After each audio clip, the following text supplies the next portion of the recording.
Hello friends, வாங்க வாழைப்பழம் இருந்தால் இதே மாதிரி ட்ரை பண்ணி பாருங்கள். இது ஸ்நாக்ஸ் வந்து சூப்பராக இருக்கும்.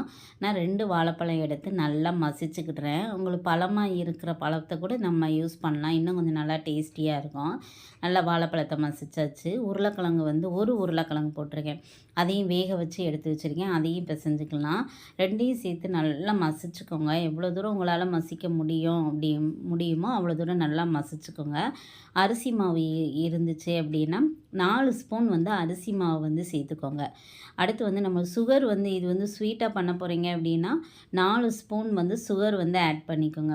இல்லை காரமாக வேணும் அப்படின்னா சில்லி பவுடர் வந்து ஆட் பண்ணிக்கோங்க. நான் வந்து சுகரில் வந்து செய்கிறதுனால நான் வந்து சுகர் வந்து 4 ஸ்பூன் வந்து ஆட் பண்ணிக்கிறேன். நான் லைட்டாக ஒரு பிஞ்ச் வந்து உப்பு போட்டு நல்லா பிசைஞ்சு இந்த ஸ்டேஜில் எடுத்து வச்சுக்கோங்க. இந்த அளவுக்கு இது பண்ணி கல்லில் போட்டு எடுத்து சாப்பிட்டு பாருங்கள். செம்மையாக டேஸ்டியாக இருக்கும். ட்ரை பண்ணுங்கள் ஃப்ரெண்ட்ஸ். பிடிச்சிருந்துச்சுன்னா சேனலை லைக்